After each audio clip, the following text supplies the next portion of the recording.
The Grow Louisiana Coalition was founded in 2014 to educate and advocate on behalf of the oil and gas industry with the public at large in Louisiana, as well as the elected leaders in our state, talking about the importance and vital importance of the oil and gas industry to the state's economy, but more importantly to the way of life of almost 300,000 Louisianians who work in the industry every day. Today is a day for us to stand up and to speak out and tell our elected leaders and let them come see the faces of the people of Louisiana's oil and gas industry. And there's different people in different parts of the state who are trying to say that we might not need the oil and gas industry in Louisiana anymore, and that couldn't be farther from the truth. Louisiana has the oil and gas industry as its best economic and environmental partner, and the things that we're doing every day to help move the state's economy along and build wealth in communities and the best jobs in the state are happening all the time, even in challenging times.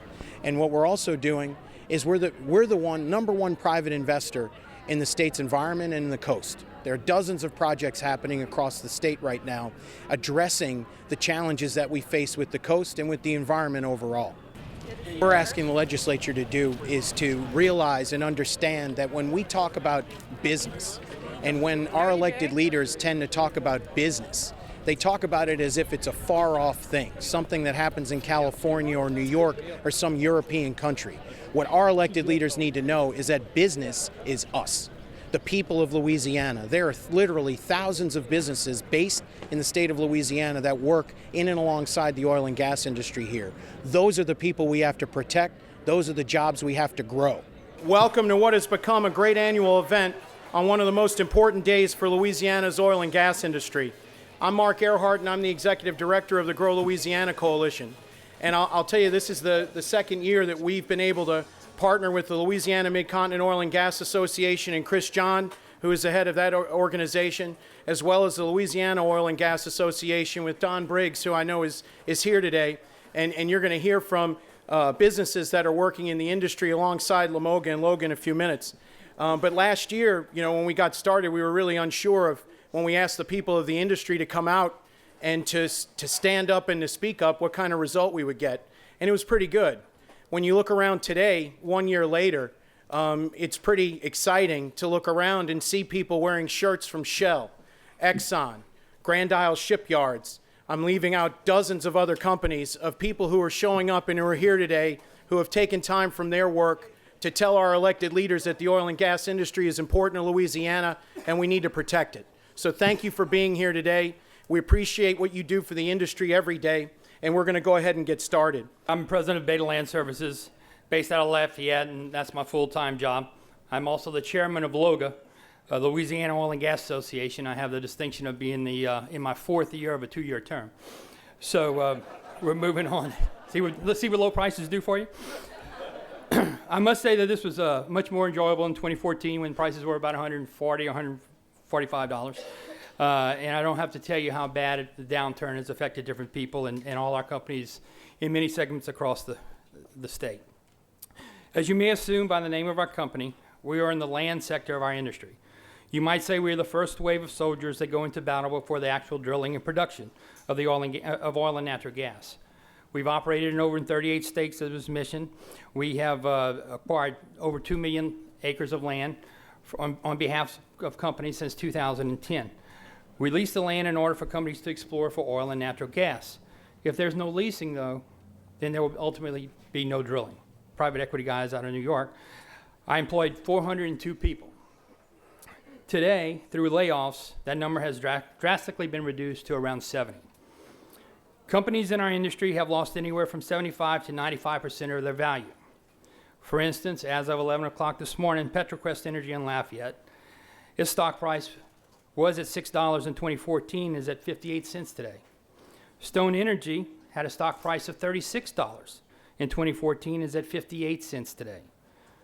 Chesapeake, our dear friends from Chesapeake, $30 is what they were in 2014, they're at $3.70. I could go on and on. There are many, many companies that have the same fate. But it's the same story, whether it's a large integrated company to the small strip of producers in North Louisiana. These truly are the most difficult times of our industry. In the U.S., our industry has gone from 1,800 rigs down to 450 rigs. That is the lowest rig count since Baker Hughes began keeping records in 1944. The next lowest count was 488 rigs in 1999. Louisiana is down to a mere 47 rigs. 47. 47 is a long way from the 190 rigs running just 5 years ago. The current downturn could not have happened at a worse time for our state, adding on to the financial train wreck that many would say has become the perfect storm. With nearly $3 billion in state deficit, Governor Edwards, the legislature, and Louisiana businesses are faced with finding revenue to keep the state afloat. Louisiana oil and gas industry is operating in the red, blood red. Every single penny of new taxes and fees imposed by the legislature and encouraged by the administration pushes our fledgling companies closer to the edge. Wall Street estimates that by the end of this year, 1/3 of the publicly held top 500 energy companies will file for financial help under the bankruptcy codes. That would be 175 total companies. 45 have filed since January 1 of this year. To make matters worse, and unique only to Louisiana, more than 400 legacy lawsuits along with the coastal lawsuits filed by Plaquemine, Jefferson, and now Cameron Parish all pile onto the backs of the oil and gas companies that operate in our state. And there are more suits coming our way. 2 weeks ago, General Honore and the Louisiana Bucket Brigade protested against offshore drilling at the Gulf of Mexico lease sale in New Orleans. Makes one wonder how they arrived at the dome. Were the buses powered by electricity? Or maybe they possibly walked. In any instance, I also wonder how many people do they employ? How many full-time jobs does the Louisiana Bucket Brigade create? And again, last week, Al Gore, yes, our famous former vice president of the United States who sold his interest in Current TV to Al Jazeera America in 2013 for his portion of $500 million, estimated at $100 million toward him, and 16 state attorney generals are pushing to prosecute if companies simply do not believe in global warming. Thank you to our Louisiana Attorney General, Jeff Landry, for pushing back and saying not in Louisiana.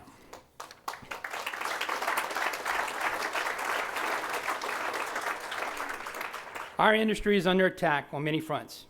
An industry that provides 30% of our nation's resources, as well as providing Louisiana petrochemical industry with the feedstock it needs to make its products, and the very industry that employs tens of thousands of Louisiana citizens. This industry is under attack on every front. The industry that makes up 13% of the state's general fund. The industry that provides jobs in all 64 parishes of our state. We are under attack. Our industry needs the support of our state at this critical time. We do not need new fees piled on our backs and new taxes and programs that further exacerbate our demise. As we go to the Capitol this afternoon, that needs to be the message that we deliver. And as chairman of LOGA, I was handed this and let everyone know here that we have flyers that have key points to be discussed with your legislators this afternoon. They'll be circulating around, so please look for our staff and we'll be able to hand these out to you, and there'll be good points of discussion with facts and figures when you go there this afternoon. And that's the end of my, God bless the state of Louisiana and the United States of America. Thank you, everyone. Our plant is just across the river, and we make additives and we blend, package, and ship motor oil products. Millions of Americans use our products. We also ship out of Port Allen. We ship to Canada, Mexico, Caribbean, South America, and even to China. Additives made here in Louisiana are sent as far away as China. And I want to thank several of my colleagues who are here today, and some of our associates are here from the plant to make it great and what it is. So I thank them. And as noted, many of the people in our industry in oil and gas are going through struggling times right now. The truth is that for our small plant in Port Allen, because we make such a quality product, we've been blessed that we still have volume. But we recognize that we're not in the same position as oil and gas, but we're a part of oil and gas. We're part of it. And really, oil and gas is woven into everybody's lives. It's not only through the products that you make, that you experience and we all benefit from, but also because 1 in 6 people is employed in the oil and gas industries. These are your friends, your neighbors, your colleagues, and the people that you see when you go out to dealerships to buy a car, or when you go get your hair cut, or when you go to the doctor's office or the grocery store. These are kids, that, the families that live in different places. Our employees live in East Baton Rouge, West Baton Rouge, Lafayette. We have folks as far away as St. John the Baptist Parish, Ascension, Livingston, et cetera. So it's all connected together. And all these people you see on a day-to-day basis. Some of them you might even find singing barbershop at a local barbershop harmony chapter. That'd be me. So oil and gas is everywhere. In terms of industry too, BP itself works with about 400 different businesses in Louisiana, and we contribute about $1 billion a year worth to those companies. Those companies then in turn support families, friends, and businesses. So it really is all one big fabric woven together. And I guess one of the thoughts I wanted to pass on is that when you think about oil and gas business, sometimes it's about the fact that we're thinking about some faceless, nameless entity that's in a faraway place. The truth is that everybody in this room is oil and gas. We are all affected by oil and gas, either directly or indirectly or through our families or whatever. And we benefit greatly from that. It's important that we all work together, both as leaders in our businesses and with our legislators, to make sure that we have the great environment for our industry to grow. I'm from BP Lubricants, and I am oil and gas. Thank you. Well, good afternoon, everybody. It's great to see so many friends, but it goes beyond that. We're a family. We're a Louisiana family, and we're focused around oil and gas because that is our economy. Let me just reflect back on something Ronald Reagan said many years ago. He was talking about how big government views industry and business. And he said, if it moves, tax it. If it keeps moving, regulate it. And if it stops moving, subsidize it. Well, let's fast forward to this time under the Obama administration. And I would abbreviate what President Reagan said. I think the Obama administration views this in this way. If it moves, kill it. The fact of the matter is there has been an onslaught on this industry. One of the bright spots in the American economy, it's certainly the heart and soul of the Louisiana economy. This was the bright spot. Innovation, the shale revolution, this is what took us out of recession and created jobs. And now we have 190,000 jobs lost. And much of this has been done because of what's happened in the global marketplace. Yes, and these are forces that are difficult for anyone to control. That's the market, and you have to be prepared. But it doesn't call for more taxes and more regulation. Let's look at the record. From a moratorium in the Gulf, to the Bessie well control rule, which could kill 190,000 jobs in the Gulf of Mexico and basically create a de facto moratorium, the elimination of the move to build out the Keystone Pipeline, and grave difficulties in getting permits to move forward with pipelines and refinery expansions. It has been obstruction every single step of the way. Fact of the matter is, I have been fighting this. I stopped the president's attempt to eliminate intangible drilling costs. And I stopped some in my own party at the committee level who wanted to weaken expensing. And I will not ever let that happen as long as I'm serving in the United States Congress. That would have shut down the shale revolution. It eliminates your ability to put capital together and to move forward. The Bessie well control rule, again, it's going to shut things down at a time when we've already lost 12,000 jobs in Louisiana. And this administration is getting even more devious. They have a Department of Labor rule that would be very cost prohibitive and lead to a proliferation of lawsuits. Don Briggs and I talked to a number of service companies who are being hit by this, and our friends in Texas. We have to stop that, and I'm in the process of stopping that right now. We also have seen other things coming across the table with this, where they're trying to attack this industry at every level. Fact is, this industry is the bright spot. It is a key innovative industry for Louisiana.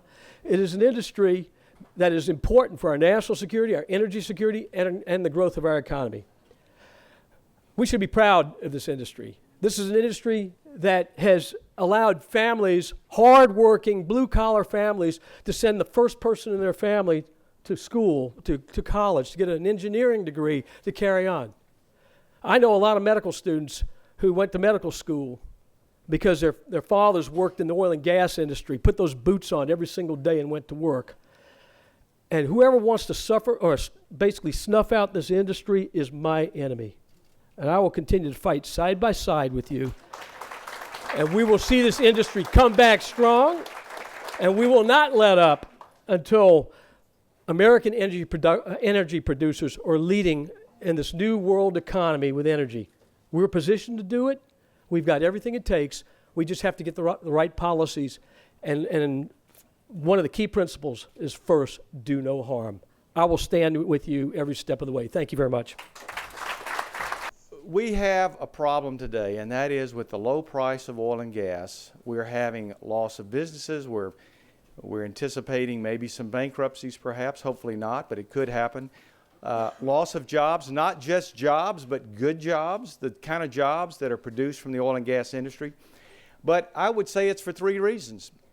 Number one, we're a victim of our own success. All the scientific breakthroughs, horizontal drilling and fracking and all of this has produced an abundant amount of product that we never anticipated we would see. Those are the scientists who have done the observations and the studies, the seismic studies, said years ago that we would run out perhaps in 50 years, and today we find there's more in the ground than we ever thought there would be. So we have plenty of product, so that's been a problem. But that's fixable. What we need is to get our economy up and going. Our economy has never recovered from 2008, the 2008 recession. The economy under this administration has been terrible with the rules, regulations, and taxes. And until we get consumption and use up, I don't believe we're going to see the kind of gas prices necessary to make the sort of profits necessary to bring the jobs back.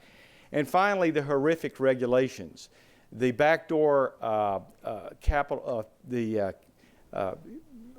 the taxes on energy, which was attempted to be passed through Congress and it failed, but cap and trade through the back door is certainly one of the areas that we're seeing problems.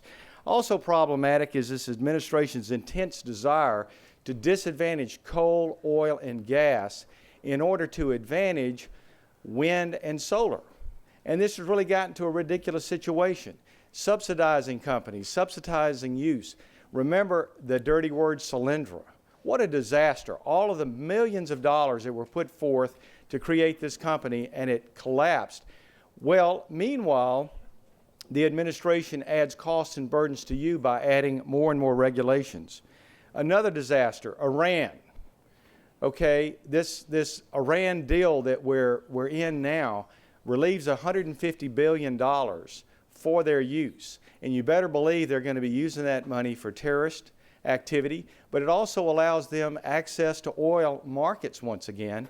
And so that gluts the market, lowering your prices once again, and ultimately the profits that they make will be used for their terrorist activities.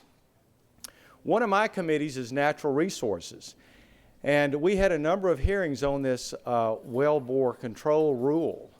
And what the scientists tell us, what the engineers tell us, that if you put too much of a burden on that wellbore, if you have too much of a margin of safety, what happens is as you get down where the product actually exists, you don't have enough of an opening to actually bring it out of the ground. And in fact, what that really does is it makes it unsafe.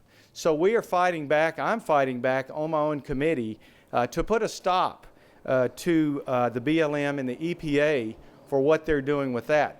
The other problematic thing today is federal rules for fracking. We have had hearing after hearing after hearing in natural resources. Every time I keep asking the Secretary of the Interior, the Director of BLM, I ask them all, I say, has there ever been a serious accident or death from fracking? And every time they say no. And I say, do you find any problem with the states in their regulation of fracking and horizontal drilling? And they tell me no. So my question to them is, why in the world do you want to regulate something that doesn't need regulating? Amen? You agree? Well, we've got other headaches. We've got the Department of Labor, we've got OSHA, and certainly we've got the Endangered Species Act, which actually holds up many of the things that we do. We just learned from the administration their plan to block leasing and production in the Mid-Atlantic area. We're going to have to battle that once again. But look, This president is only going to be in office for only a few months. And you better believe that he is going to come out with some things that you're not going to like. But the good news about that is it will never get through Congress. It may be under an executive order, but with the next president of the United States, we will reverse all of these orders. We'll begin to reform taxes once again. We'll have a sane tax code. And we will begin to roll back the horrible regulations that have come out. And look, if wind can compete in the marketplace, fine. But we need to have a fair playing field out there for all forms of energy. We don't need to be subsidizing others just under the guise of clean air and clean water. We can achieve that without hurting the oil and gas industry. Thank you and God bless. I understand that you're going to be meeting with our public officials today. So I wanted to make a couple of suggestions about the points you might make with them. Tell them first that if you add up all the goods and services produced in Louisiana every year, it's between $220 and $230 billion. And you're responsible, the oil and gas industry, for 40% of that. Tell them they might thank you. Tell them that Louisiana doesn't have a revenue problem. We've got a spending problem. Tell them that in the last 10 years, the economy in this state has grown 42%. Strike that. Government's grown 42%. The economy's grown 25%. Tell them that Louisiana is number one in the South in state and local spending per capita. Tell them to get off your backs. Tell them you're mad as hell and you're not going to take it anymore. Tell them that they already tax the clothes you wear and the food you eat and the car you drive and the house you live in, and they tax you when you work and they tax you when you play. And they even tax you when you die. Tell them to do something about the 18,710 consultants that you're paying for on the state payroll. Tell them to do something about the $830 million worth of Medicaid fraud in Louisiana. Now, that's not my number. That came directly from Dr. Berwick, who was appointed by President Obama. Tell them to do something about the 900,000 visits that we had to emergency rooms last year for Medicaid patients to be treated for things like acne, to get a pregnancy test, to have a wart removed, to see if they need eyeglasses. We will gladly treat our fellow Americans who don't have the money for those things, but not in an emergency room where it costs 5 times more to treat them. And finally, tell your public officials you believe in more freedom, not more free stuff. Now,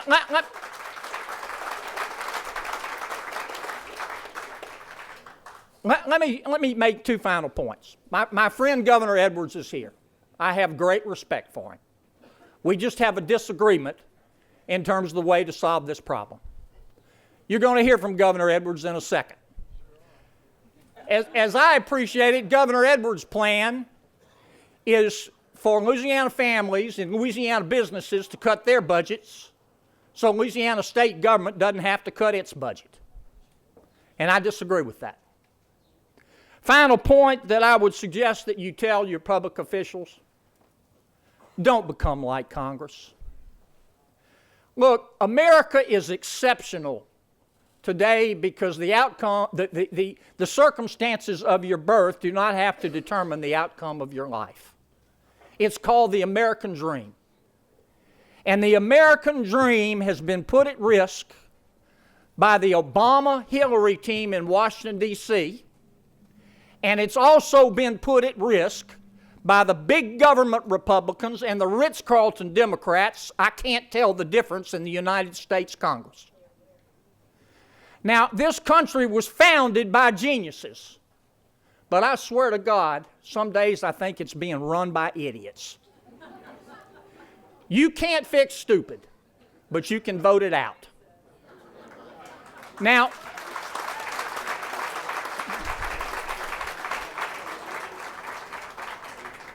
there are many good members of the United States Congress, but as a group, I haven't figured out what they're good for. I think the United States Congress has done a lousy job for the American people.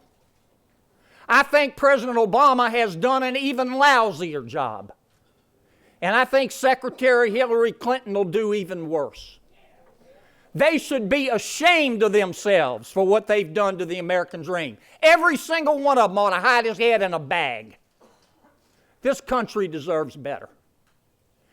And finally, I believe one more thing, and you ought to tell your public officials this as well. This state's and this country's best days are ahead. We just got to remember who we are as Louisianians and Americans. We can get the American dream back. We won't win every fight, folks, but by God, we ought to refuse to be beaten. I'm proud of Louisiana. I'm proud of the oil and gas industry. We're the best in the world, and I'm proud of this country, and I thank you for the chance to be with you today. Thank you. What a beautiful day. What a beautiful day. Thank y'all for being here in Baton Rouge at your capital. It's a pleasure to be here with you so that I can extend my voice to all those others showing their appreciation for you and your industry and what it means to Louisiana. You know, the importance of the energy sector cannot be overstated. For decades, the oil and gas industry has been essential to our citizens, to our state, and to our nation, and it will continue to be that way for as long as any of us can see into the future. And as you know, the energy sector helps Louisiana generate jobs for our citizens. And as we continue to grow opportunities for the next generation of skilled workers, we're also contributing to the success of the families they support. Now, I know that the pressures of the oil and gas industry from low prices is staggering. Not only is it detrimental to our economy, it's devastating to our hardworking citizens. It makes it harder for the industry to be profitable. Unprofitable industries obviously are not hiring, so that's a problem for all of us.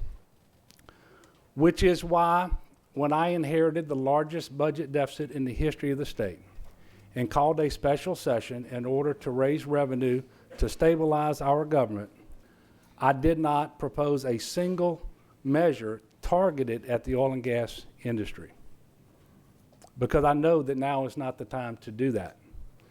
And while I did call for shared sacrifice and continue to believe in that concept, I know that now is not the time to try to extract more revenue from this particular industry. Now, I will tell you, I'm not trying to grow government in the state of Louisiana. For a continuation budget, meaning to provide the exact same services, or trying to provide the exact same services for the year that starts July 1st, we needed to raise revenue, because when I came into office, we were $2 billion short. That is with a B. That doesn't account for inflation. There's no additional money for K through 12 schools. There's no merit raises for state employees. That's strictly a continuation budget in the strictest sense. Now, there are those who will tell you, in fact, you just heard from one of them, we don't have a revenue problem. We've got a spending problem. That is partly true, because we spend too much money through our tax code. That's money that we never collect, but it is spending. It's called tax expenditures, and I agree with that. But we also have a revenue problem. In fact, I just told you, the largest budget deficit in the history of our state. I didn't imagine that. That's what the Revenue Estimating Conference came out with. Now, you just heard someone talk about how Medicaid fraud is costing our state a lot of money, because we got people on Medicaid going to emergency rooms trying to get treated for acne. Well, let me tell you, we deliver Medicaid services now through managed care organizations. These are private insurance companies. They are paid per member, per month amounts, premiums, to take care of those people. The risk of Medicaid fraud is not on the state of Louisiana, it's on those managed care organizations. Their profits go down when those people do that. And that's why they're supposedly managing people's health care, redirecting the people who they are taking care of inside their MCOs to primary care physicians and away from emergency rooms. So I doubt that it's much of a problem.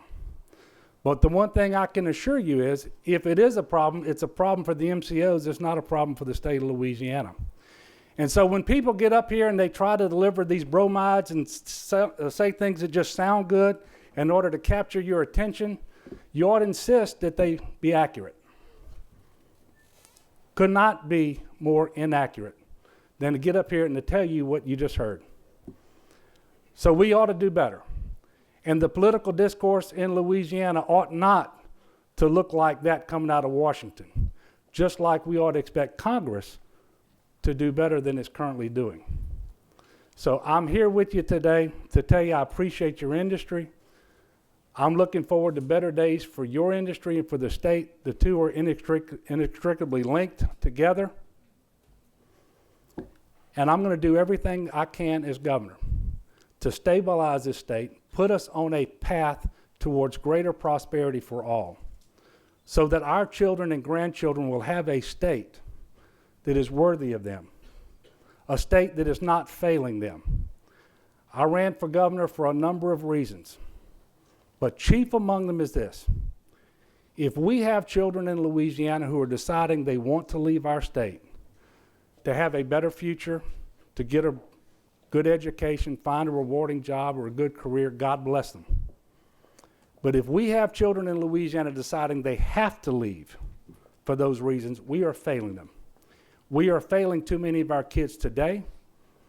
And if we don't pull up out of this nosedive, stabilize the state of Louisiana, and start improving the way that we strategically reinvest in critical institutions to afford more opportunity in Louisiana, we are going to fail too many more.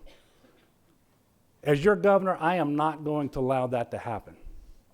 And if we need new revenue to stabilize those institutions, I will ask for it. And no, this is not the way I wanted to start off being governor. In fact, I would prefer not to do it at any time as governor. But to ignore reality is to ensure that we continue on the same path, and I refuse to do that. We can never be in the business of guaranteeing equality of outcomes, but we better be in the business of in Louisiana of guaranteeing equality of opportunity. That's what I'm going to do. Thank you very much for the opportunity to speak with you.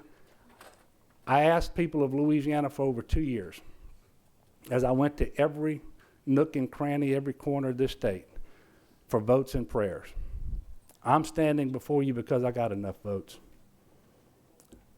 But we can never have enough prayers, not just for me, but for our state and all of our leaders. And so I would ask you to continue to pray for me and for all of us so that together we can chart a new and a better path forward, one that is worthy of our people. God bless you. Thank you very much. Thank you very much, Governor. And actually something that the governor was talking about with people and young people who are choosing to make their careers in the oil and gas industry in the state of Louisiana. Even during challenging times, we have to keep educating and growing our industry and convincing people to go into it. I saw some friends from Fletcher Technical Community College in Houma who are in the midst of a program, I believe, with the Urban League of New Orleans, training students. They're right over here. Some of the future professionals of the oil and gas industry are here with us. Thank you for being here. You know, our first speakers have mentioned quite a few reasons that the oil and gas industry is important to the state, and we appreciate their thoughtfulness. You know, when we were together last year, we talked about the number of Louisiana citizens who are employed in oil and gas. At that time, it was 300,000 people working in and alongside the industry every day. Unfortunately, some of those numbers have changed because of the economy and a lot of factors that we can't control. What has not changed is the overall impact of the industry compared to others in our state. In fact, with some of these reductions, many people in our state realize now more than ever how vital the oil and gas industry is. And these are some things that are still true. Oil and gas professionals are working today in all 64 parishes of the state. They earn more than twice what the average Louisiana worker makes in the year. Not only do we have the most jobs, we have the best jobs. The economic activity from the energy sector ripples throughout the state. You already met Tom. We contribute $3 billion a year to the state treasury. Many of those businesses are here with us today, and you can see, this is what I like about the oil and gas industry. You can normally tell where somebody's working by the shirt they're wearing. So look around to see, I think, at least 50 businesses that are represented today. Maryland's caterers in the back who served us lunch with walk-ons, caters the offshore industry in southwest Louisiana. They're a part of what we do. History has shown us that the price of oil will rise again. Our challenge today is what we want Louisiana to look like when it does. From Port Fourchon to the Haynesville Shale, Louisiana powers the rest of the United States, literally. Louisiana should be a place where the people of the oil and gas industry can remain leaders in the exploration and production of energy for the nation and world.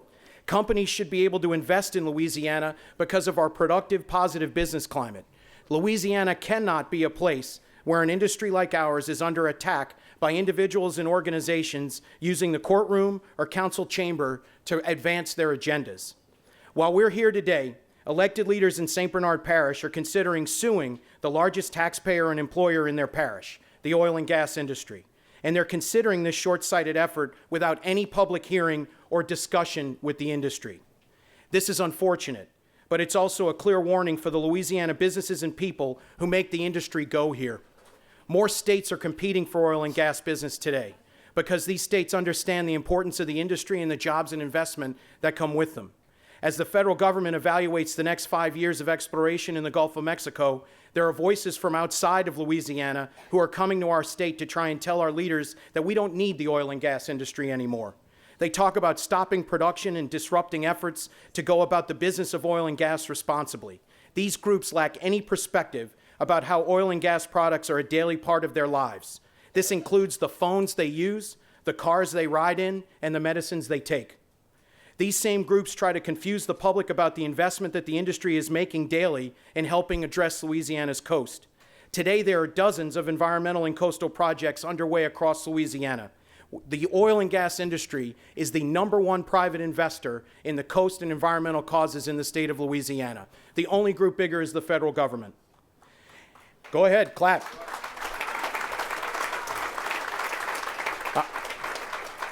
I like that part too. In St. Bernard Parish, miles of new artificial reefs are being created through oyster shell recycling and investments by companies like Chevron and Shell. ExxonMobil was recognized 2 weeks ago by the Louisiana Department of Environmental Quality for their investments in making their processes more efficient and decreasing air emissions far exceeding federal and state guidelines. Other companies, large and small, are active investors in projects with Ducks Unlimited, and our friend Bob Dew with Ducks Unlimited is here today. Ducks Unlimited partners with oil and gas companies, the federal government, state government, working on dozens of projects to help build new land terraces in places like south of Pointe-aux-Chenes, south of Houma, and creating new habitats for millions of waterfowl in the coast of Louisiana. This does not even count the hundreds of millions of dollars coming to the state through our increased share of federal offshore oil revenues. Starting next year, these monies will fund massive coastal projects. In the years to come, we can count on these funds because the industry is working safer, more productively, and effectively in the Gulf of Mexico. Today is the day we show up, talking to our elected leaders and telling them our story. And whether you have built your career working offshore, started your own business, or hope to begin a career in the oil and gas industry, our message is the same. Louisiana's oil and gas industry is essential to our way of life. Our leaders must protect it and grow it. The energy industry in Louisiana is really an amazing thing, and particularly in the offshore sector. If you take up all the states that produce offshore energy in the United States, you have 6 states: Alaska, California, Texas, Louisiana, Mississippi, and Alabama. If you take the production from Alaska, California, Texas, Mississippi, and Alabama, and you add it all up, and you multiply it times 4, that's how much offshore production the state of Louisiana has. That's how much production we have.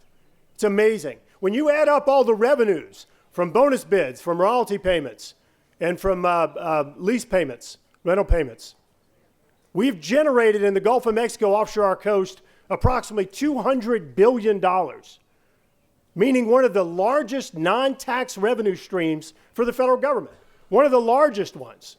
And if you take all the production we have in the offshore, the onshore, if you take our pipeline system, which if you lay it end on end, it goes around the equator, and if you take our refining capacity, which is second highest in the nation, we handle about 1/3 of our nation's oil and gas right here in Louisiana. It's a decision that we made decades ago because of the natural resources that we're blessed here. And it amazes me when I'm in Washington and I'm talking to folks and they say over and over again, you have to decide between energy production and having a safe, productive environment. You know what? We have both. We have one of the top energy states in the United States, and we have one of the most productive ecosystems on this continent. And that's not a statistic I'm making up like the previous ones.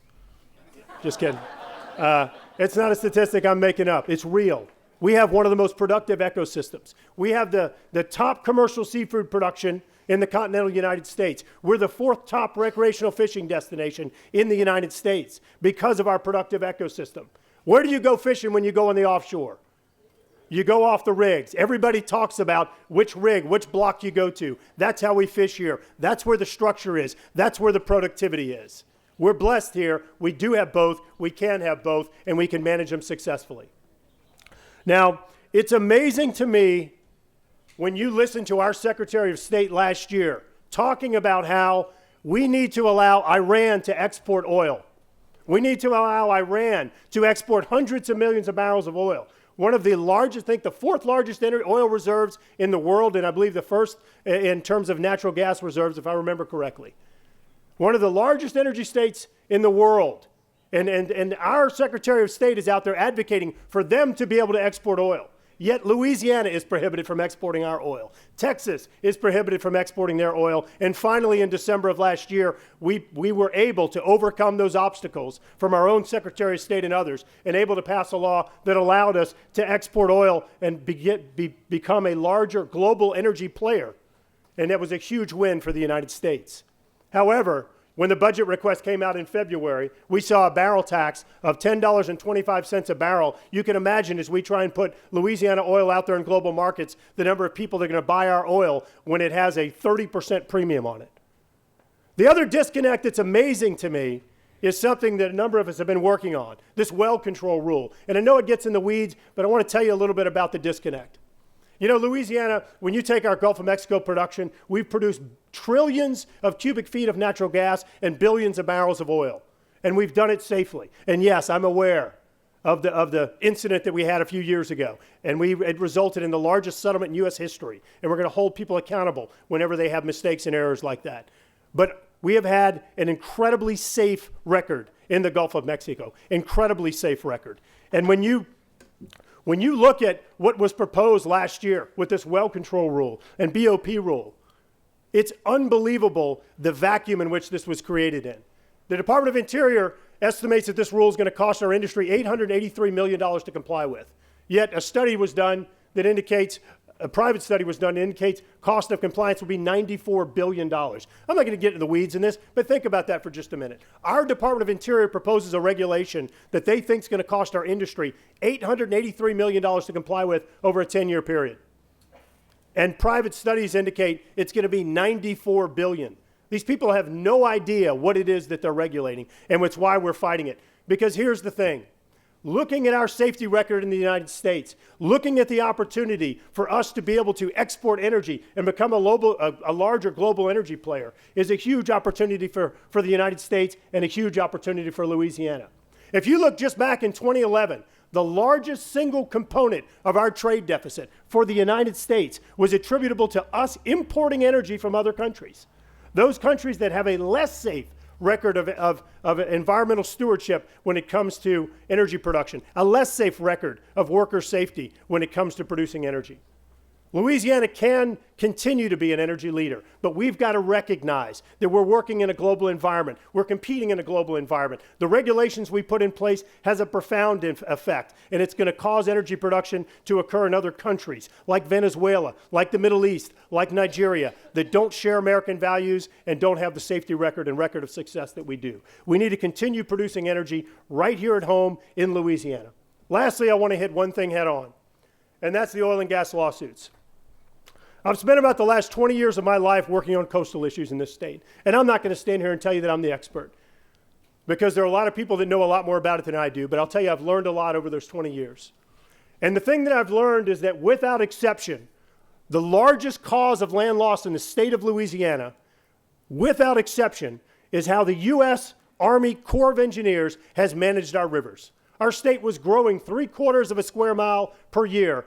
And when they put levees on the river system, it flipped and we began losing 26 square miles of land per year. 1,900 square miles in total has been lost. And all of that is coastal wetlands. Can you imagine if any of you lost and caused to disappear 1,900 square miles of coastal wetlands of productive bird and fish habitat? EPA and Corps of Engineers would be all over you and you'd be in jail. Yet our federal government is leading us in the largest environmental destruction historically ongoing and prospectively in our nation's history. There's this misnomer that this has been caused by energy production. The reality is, if those levees had not been put there, the canals would have filled back in. And I want to say something very clearly. I believe that there actually is liability. I think there is, but I think it's single digits. I think it dates back to the 1940s and 50s, and how you apply 2016 science to decisions decades ago confounds me.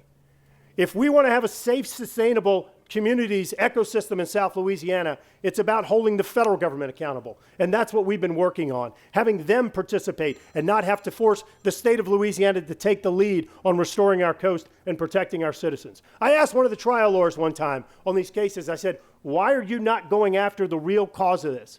Quote, because they're not going to cut us a check. That's ridiculous.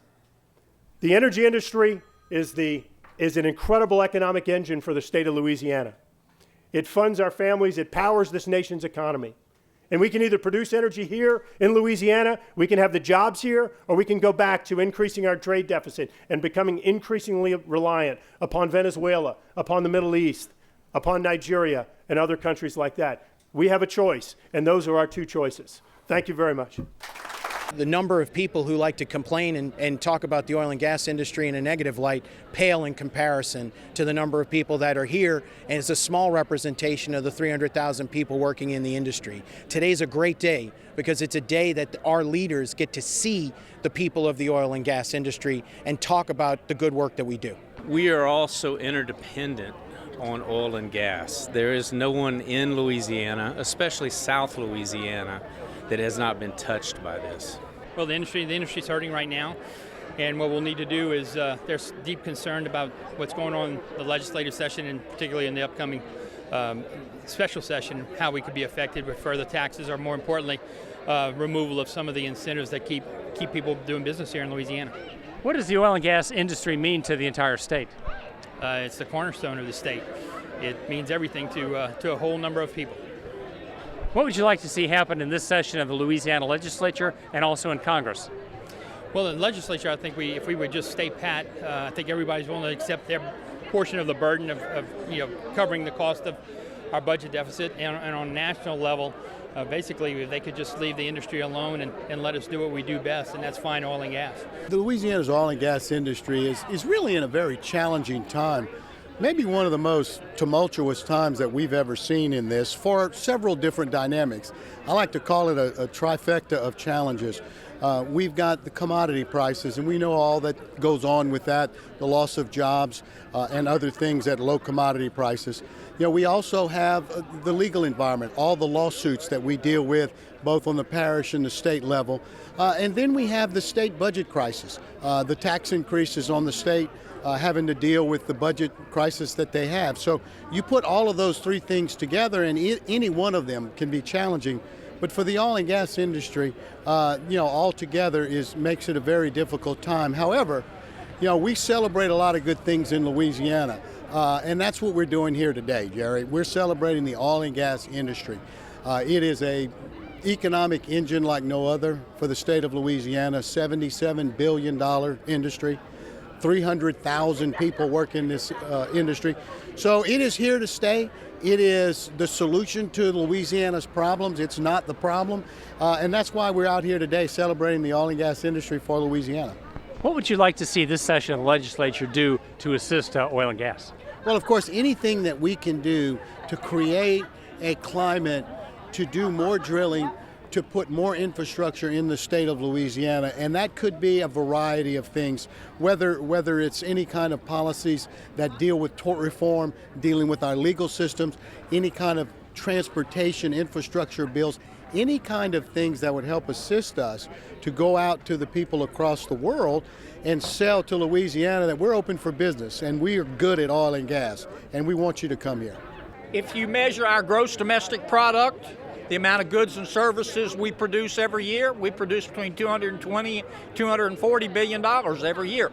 40% of that is related directly or indirectly to the oil and gas industry. The oil and gas industry is who we are.